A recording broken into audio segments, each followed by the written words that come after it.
Good morning friends, मैं Amit Kumar Gupta advocate एक बार फिर अपने इनकम टैक्स के लेक्चर्स की सीरीज़ में आज जो केस आप लोगों के सामने डिस्कस करूंगा बहुत ही इम्पोर्टेंट केस है।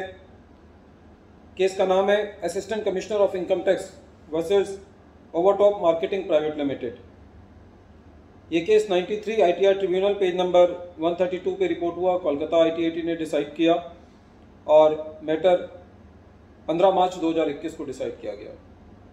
फ्रेंड्स, ये केस सेक्शन 68 और सेक्शन 131 पर है। ये हमने देखा है कि इनकम टैक्स डिपार्टमेंट अपनी नॉर्मल इन्वेस्टिगेशन प्रोसेस के अंदर जो एंट्री प्रोवाइडर्स होते हैं जिन पे डिपार्टमेंट को शक होता है उनकी स्टेटमेंट रिकॉर्ड करता है, उनको बुलाता है या सर्च एंड सीजर के द्वारा भी उनकी स्टेटमेंट जो है वो रिकॉर्ड करके उनको एक स्टैंडर्ड सेट ऑफ क्वेश्चंस होता है डिपार्टमेंट का कि आप क्या काम करते हैं, आपने कौन कौन सी कंपनियां बना रखी हैं, आप किस तरीके से लोगों को एंट्री प्रोवाइड करते हैं। उनका एक स्टैंडर्ड सेट ऑफ क्वेश्चंस होता है और department also try to put the words into the mouth of the entry provider to give the statement in a systematic manner. ऐसा भी इस केस में हुआ। डिपार्टमेंट दो जनों की स्टेटमेंट पे रिलाई कर रहा था। दोनों की स्टेटमेंट में करीबन सेम सेट ऑफ क्वेश्चंस और आंसर्स थे। उनके बेसिस पर असेसिंग ऑफिसर ने एसएससी की एडिशन करी। एसएससी ने 9 लोगों से लोन लिया हुआ था। उन सब लोन्स पर एसएससी इंटरेस्ट पे कर रहा था और उस इंटरेस्ट के ऊपर टीडीएस भी काट रहा था। एसएससी ने जिन जिन से लोन लिया हुआ था उनकी पूरी क्रेडिट वर्थीनेस, जेन्युइननेस और आइडेंटिटी एसएससी ने डिस्क्लोज करी। सारे डॉक्यूमेंट्स फाइल करे, पैन कार्ड की कॉपी फाइल करी, इनकम टैक्स रिटर्न फाइल करी, बैंक की स्टेटमेंट्स फाइल करी, जिससे एसएससी की के जो लैंडर्स हैं उनकी जेन्युइननेस तय होती है, उन ट्रांजेक्शन्स की जेन्युइननेस तय होती है। उनकी बैलेंस शीट सबमिट करी। जो एसएससी अपने पार्ट पे कर सकता था वो सारी डॉक्यूमेंटेशन जो है वो एसएससी ने पूरी करी। लेकिन असेसिंग ऑफिसर साहब ने ये कहा कि मैं इनको नहीं मानता। 2 लोगों की स्टेटमेंट्स हैं जो कि जिन 2 लोगों ने दी हैं उन लोगों ने आपके विरुद्ध बयान दिया है। एसएससी ने ये कहा कि उन लोगों को क्रॉस एग्जामिन कराया जाए। जनरली सेक्शन 68 के मैटर्स में जब भी हम लोग या एसएससी जो है वो डिपार्टमेंट से क्रॉस एग्जामिन की बात करता है तो आज तक मैंने एक भी केस ऐसा नहीं देखा जहां डिपार्टमेंट जिस आदमी ने स्टेटमेंट दी है उसको क्रॉस एग्जामिनेशन के लिए ला पाया हो। तो ऐसा इस केस में भी ऐसा ही था। और इसके अलावा जो भी डॉक्यूमेंटेशन एसएससी ने दिया था, डिपार्टमेंट कोई भी एविडेंस रिकॉर्ड पर ऐसा नहीं ला पाया था जिससे ये पता चले कि ये डॉक्यूमेंट्स गलत हैं, ये फैब्रिकेटेड हैं या उनके अंदर कोई भी डेफिशिएंसी जो है वो असेसिंग ऑफिसर ने पिन पॉइंट नहीं की थी। खाली 2 लोगों की स्टेटमेंट के बेसिस पर उन्होंने जो भी एसएससी ने डॉक्यूमेंट सबमिट किए थे उनको नहीं माना और सेक्शन 68 के अंदर एडिशन कर दिया।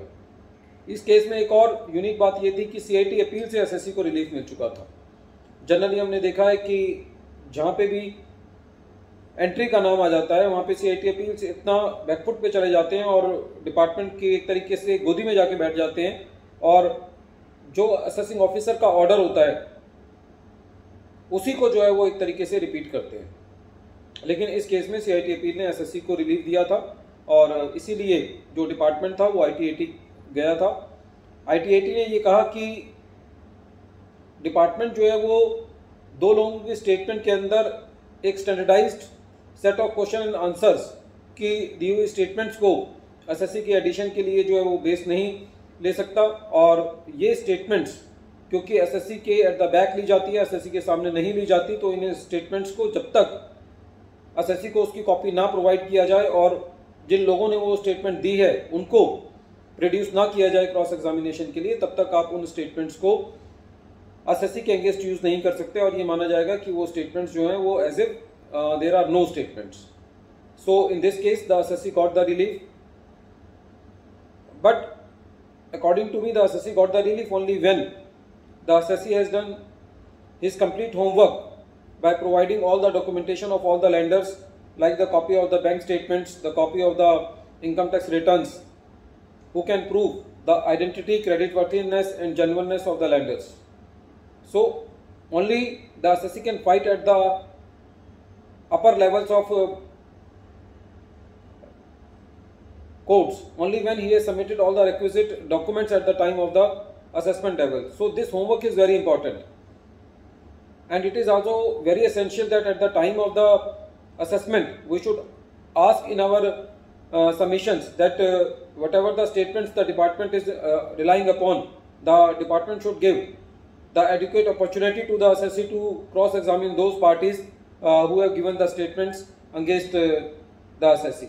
So in this case, all the additions which have been deleted by the CIT appeal in the favor of the assessee has been upheld by the ITAT, and the decision was given in the favor of the assessee, simply because the assessee has done his homework completely at the time of the assessment, has submitted all the documents which were necessary for proving the genuineness, creditworthiness and identity of the lenders, and also exercised his right by asking specifically that please give me the right to cross-examine the persons who has given the statement against me.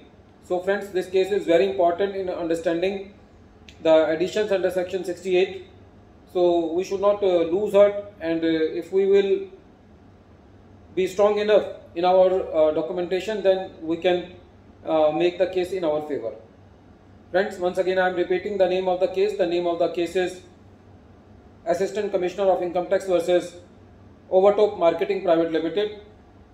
Friends, at the end of this video I want to say that we make these videos only for the knowledge of our professional brothers and for the general public. We do not have any vested professional interest in making these videos.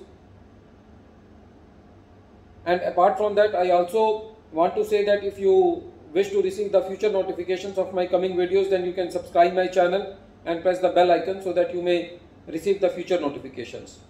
Thank you friends.